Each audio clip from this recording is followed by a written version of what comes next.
여러분 안녕히 주무셨습니까? 우리가 잠든 사이 어떤 일이 있었을까요? 저희 굿모닝 글로벌과 함께 체크해 보시죠. 먼저 미국 지수의 움직임부터 보도록 하겠습니다.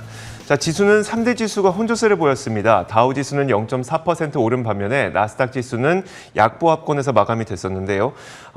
보잉의 주가가 3.8% 급등하고 또 고용 지표가 호조세를 이어가면서 다우 지수가 상승으로 마감을 하게 된 겁니다.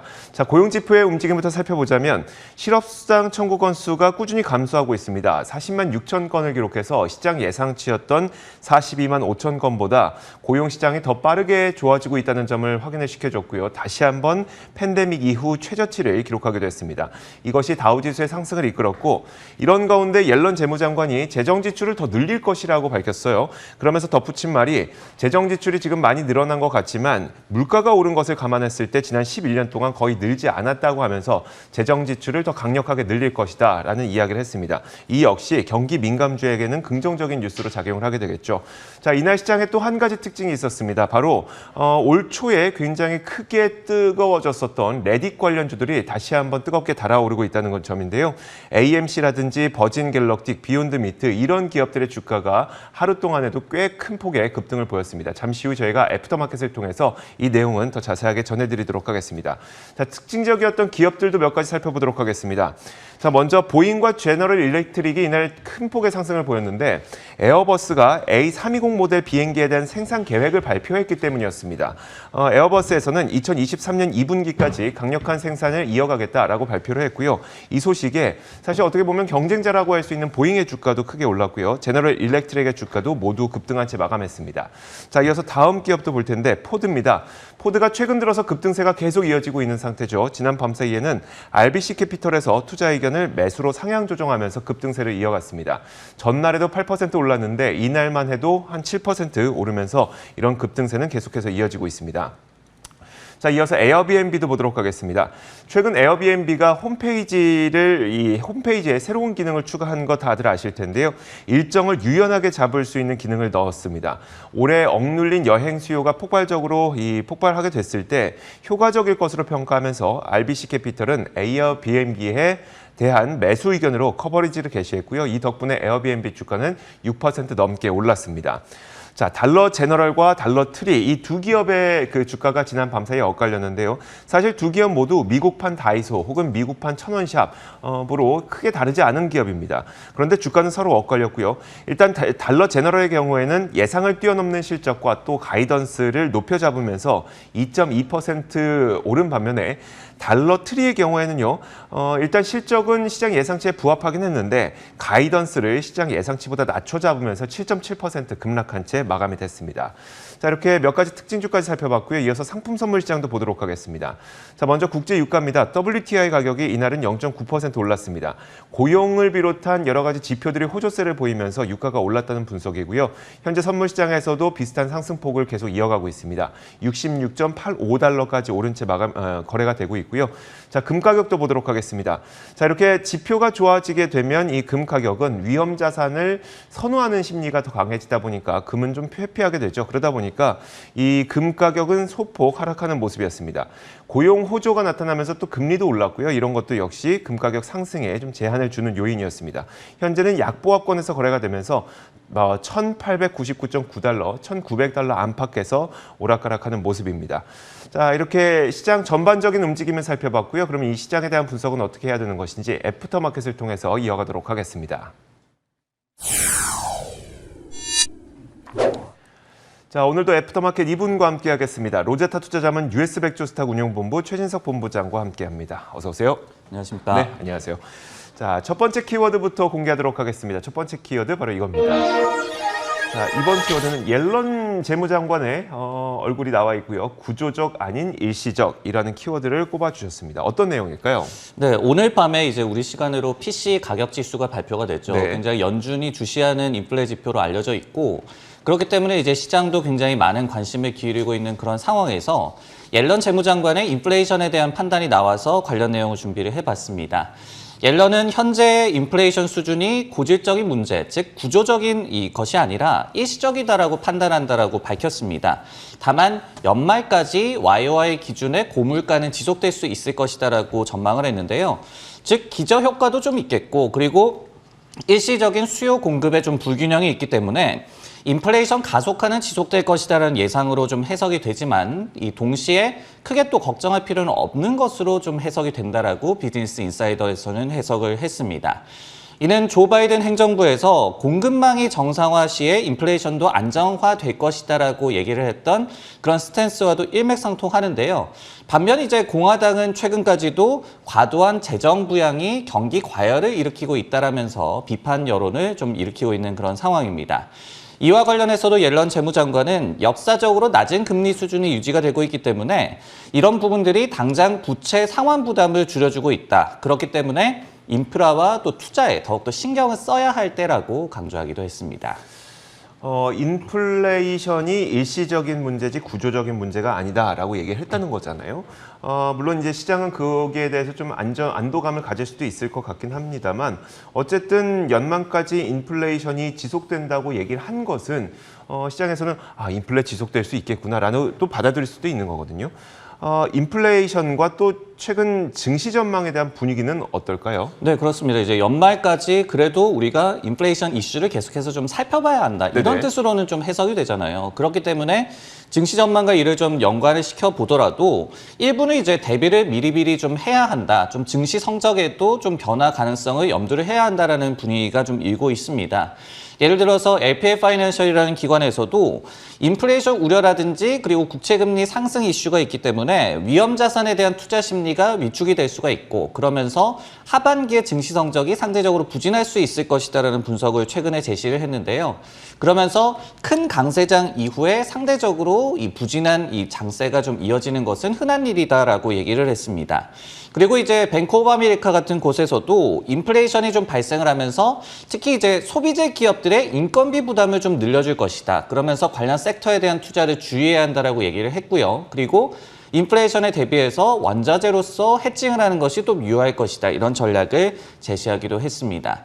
그리고 이제 모건 스탠리 같은 경우에도 물론 이렇게 일시적인 인플레이션이다라는 판단이 많이 나오고는 있지만은 계속해서 인플레이션이 지속할 것이다라는 신호 역시도 동시에 나오고 있다라고 얘기를 하면서 2023년이 아니라 내년에 2022년에 미국 연준이 금리 인상을 할 가능성이 있다라고 여기고 있어서 여전히 이제 주요 기관들도 인플레이션과 그리고 증시와의 관계 그리고 통화 정책과의 관계와 관련한 분석을 좀 여러 가지로 좀 쏟아내고 있습니다. 참 여러 가지 의견이 나오고 있다는 거잖아요. 지금 한 가지 방향으로 딱 정해진 것은 아니고 좀 그럼 어떻게 이해를 하면 좋을까요? 일단 금리는 좀 차후에 인상될 것이고 인플레이션은 올 한 해 내내 좀 지속될 수 있겠지만 어떻게 해야 된다는 걸까요?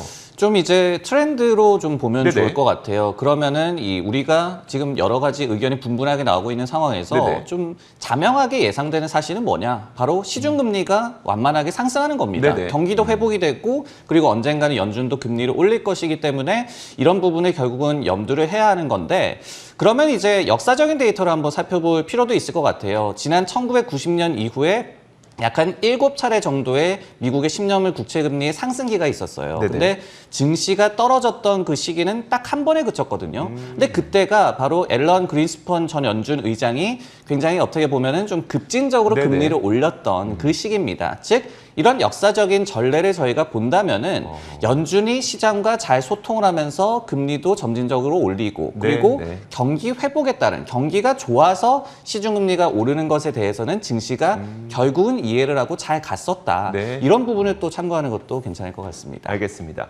자, 이렇게 첫 번째 키워드 살펴봤습니다. 이어서 두 번째 키워드 보도록 하겠습니다. 두 번째 키워드는 바로 이건데요. 재림이라는 키워드를 꼽았습니다. 사실 재림이라고 하면 약간은 종교적인 단어처럼 들릴 수도 있겠지만 어쨌든 다시 돌아왔다라고 하는 이야기인데요. 바로 레딧 관련주가 시장에 다시 돌아오고 있는 것 같습니다. 올 초에 시장을 뜨겁게 달구다가 결국 시장 하락까지 연결시켰던 게 바로 이 레딧 관련주들이었었는데요. 이날도 하루 만에 AMC가 36% 급등했고요. 버진 갤럭틱은 15% 급등, 비욘드 미트도 12%나 급등세를 이어갔습니다. 그래서 뱅크 오브 아메리카에서는 사실 이 버진 레딧에서 거론되고 있는 횟수라든지 아니면 공매도 포지션 이 두 가지를 종합적으로 고려를 해봤을 때 좀 눈여겨봐야 될 몇 가지 레딧 관련주들을 꼽았는데요. 거기서 눈에 띄는 것이 바로 첫 번째가 AMC였습니다.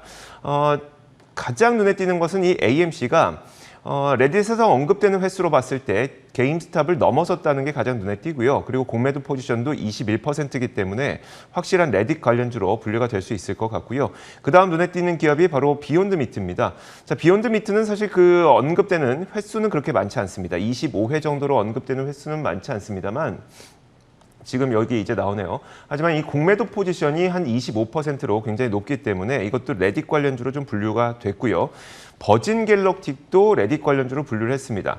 자, 이 버진 갤럭틱의 경우에는 언급되는 횟수도 489회 정도로 굉장히 많았을 뿐만 아니라 공매도 포지션도 약 25%로 굉장히 높았기 때문에 레딧 관련주로 볼 수 있는데 물론 이 레딧 관련주라고 해서 아무 근거 없이 오른 건 아닙니다. 여러분들도 아시겠지만 AMC의 경우에는 경제 정상화에 대한 기대감이 분명히 있는 상태이고요. 비욘드 미트는 바로 얼마 전에 번스타인에서 투자 의견을 한 번에 2단계나 상향 조정하기도 했었죠. 버진 갤럭틱은 또 지난 주말 사이에 시험 비행에 성공하기도 했었고요. 즉 호재가 발생한 가운데 레딧을 통해서 개인 투자자들에게 주목받으면서 급등했다는 건데 본부장님 일단 재료가 있다는 측면에서는 이유 없이 급등했던 올 초의 움직임과는 다소 다르긴 하거든요. 그렇다고 해도 이 정도 급등할 만한 재료였냐라고 따져보면 또 그건 아닌 것 같기도 하고요. 이번 레딧주의 귀환을 어떻게 봐야 될까요? 한 두 가지 정도의 이유와 그리고 시사점 정도를 네. 생각해 볼 수가 있을 것 같은데요. 지금 보면은 미국 증시에서 주요 지수는 좀 횡보를 하고 있죠. 근데 이제 중소형주로 구성이 된 러셀 2000 지수는 이날도 1% 정도 상승을 했고 그리고 전날 같은 경우에도 2% 가깝게 급등을 했습니다. 즉 지금 시장에서 인플레이션이라든지 아니면 통화 정책과 관련한 좀 불확실한 그런 상황이 전개가 되고 있는 그런 이 환경이기 때문에 시장 전체의 투자자들이 베팅하기보다는 철저하게 어떤 중소형주 그리고 개별 재료가 있는 종목에 집중을 하고 있다. 그런 것이 극단으로 나타난 것이 바로 이런 밈스탁, 그러니까 레딧 관련주라고 좀 생각이 들고요. 그리고 두 번째로 최근 들어서 이제 암호화폐와 관련한 투자 열풍이 좀 식은 것도 하나의 이유로 좀 꼽아볼 수가 있을 것 같습니다. 예를 들어서 이제 파이낸셜 타임즈에서 제시를 한 데이터에 따르면은 지난 5월 1일에서 21일까지 이 레딧의 월스트리트 배츠, 그러니까 주식과 관련한 커뮤니티죠. 여기에서의 게시물이 급감한 데 반해서 암호화폐 커뮤니티에서의 게시글이 좀 급증을 했다라고 얘기를 했거든요. 근데 5월 21일 이후에, 그러니까 최근 약 한 주간의 좀 암호화폐 시장의 좀 흐름을 보면은 굉장히 좀 변동성도 커지고 또 가격도 하락세가 짙어지는 그런 상황이 나왔습니다. 그렇기 때문에 최근까지는 레딧에서도 암호화폐에 대한 관심이 좀 많았다가 며칠간의 암호화폐의 변동성이 다시 좀 극심해지자 재차 레딧 관련주로 좀 이동을 했다. 이런 해석도 좀 가능할 것 같습니다. 그러니까 파이낸셜 타임즈의 분석에 따르면 이런 거네요. 그러니까 우리도 주식시장에서 암호화폐로 옮겨갔던 자금이 다시 주식시장으로 옮겨오는 거를 기대하고 있긴 한데 파이낸셜 타임즈의 분석은 옮겨왔지만 종목들은 이쪽에 쏠렸다. 이 정도의 분석 같네요. 그리고 이제 또 한 가지는 저희가 이런 부분을 생각해 볼 수가 있겠죠. 최근에 어떤 반다 리서치라는 기관의 좀 분석에 따르면은 네네. 암호화폐 좀 변동성에 좀 대인 투자자들이 증시로 다시 이동하고 있는데 지수 ETF를 많이 사더라 이런 얘기가 또 있었잖아요. 네. 그렇기 때문에 여러 가지 자산으로 결국은 투자자들이 굉장히 옮겨가고 있다는 얘기가 되겠죠. 즉 아직까지도 투자에 대한 어떤 욕구는 굉장히 큰데 어디가 가장 좀 레버리지가 클까 이런 부분을 좀 이동을 하면서 예전에도 얘기를 했던 머니무브 네네. 이런 것이 나타나고 있다라고도 보여집니다. 그래서 종목별 장세가 이어지고 있다라는 것까지 연결이 되는 거네요. 네. 알겠습니다. 자, 이렇게 두 번째 키워드까지 살펴봤습니다. 이어서 세 번째 키워드 공개하겠습니다. 자, 세 번째 키워드는 바로 이겁니다. GM의 사진이 나오고요. 반가운 조업 재개. 우리에게도 굉장히 반가운 소식이 아닐 수가 없을 것 같아요. 어떤 내용일까요? 맞습니다. 이제 저희가 백투워크 하면은 사실은 근로자 입장에서는 좀 힘이 빠지는 얘기일 수도 네. 있겠지만은 이 반도체 품기로 생산 차질을 빚었던 자동차 업계 입장에서는 굉장히 좀 조업 재개가 반가울 것입니다. 그래서 관련 내용을 좀 준비를 해봤는데요.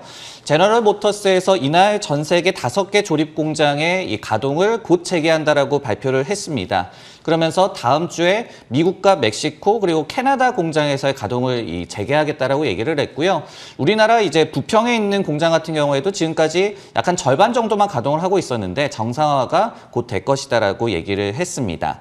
사측에서는 공급망 전반에서 단기 칩 부족 여파를 경감시키기 위한 노력을 지속하고 있다라고 얘기를 했어요. 즉 상황이 그래도 조금은 호전이 돼서 이번에 조업을 재개하게 됐음을 시사를 했습니다. GM에서는 그리고 가용한 차량용 반도체를 풀사이즈 트럭이라든지 아니면 SUV 등의 인기 차종을 생산하는데 우선적으로 활용한다라고 얘기를 했고요. 그리고 글로벌 반도체 수급 상황이 여전히 좀 유동적이다라는 또 경계론도 함께 제시를 했습니다. 알겠습니다. 그 요즘에 뭐 가동이 안 되는 공장들도 많이 있었고 이런 가운데서 GM의 글로벌 5개 공장이 가동된다고 하니까 굉장히 반가운 소식인데 사실 여기에다 포드는 또 계속해서 최근 급등세를 또 이어가고 있고요. 이 자동차 섹터에 대한 이 월가의 시각은 좀 어떤 상황일까요? 네, 결국 이제 포드와 GM 모두 뭐 함께 간다. 뭐 네. 여러 가지로 좀 상황이 같이 가고 있다라고도 보여지는데요. 이제 포드 같은 경우에는 이날도 좀 급등을 했는데 전일에 이제 공격적인 전기차 관련한 투자 계획을 좀 밝혔고 이날 RBC에서 섹터 퍼폼에서 아웃퍼폼으로 투자 의견을 상향 조정한 것이 이제 호재로 작용을 했죠. 그러면서 RBC에서는 전기차 미래가 더욱더 명확해지면서 이제 투자자 유입이 가능해졌다라는 분석을 제시를 했습니다. 반면에 이제 크레딧 스위스 같은 경우에는 포드에 대해서 여전히 좀 경계론을 제시하기도 했는데요. 중립 의견과 13달러의 목표 주가를 그대로 유지를 했습니다. 그러면서 전일에 나왔던 이 전략이 효과적인 계획이 될 수는 있겠지만은 성과를 내기 위해서는 지출을 많이 해야 할 것이고 그리고 시간도 많이 필요할 것이다라고 일부는 이런 경계론을 남기기도 했습니다. 하지만은 GM의 어떤 생산 재개라는 또 호재도 겹쳤기 때문에 오늘만큼은 그리고 뭐 지난 약한 뭐 1년간의 네네. 그런 주가 흐름을 보더라도 GM과 포드는 좀 같이 가는 그런 모습이 진행이 되고 있습니다. 그러니까요. 알겠습니다. 자, 이렇게 세 가지 키워드를 꼽아서 저희가 이에 대한 분석을 내려봤습니다. 로제타 투자자문 최진석 본부장과 함께 이야기 나눠봤습니다. 고맙습니다.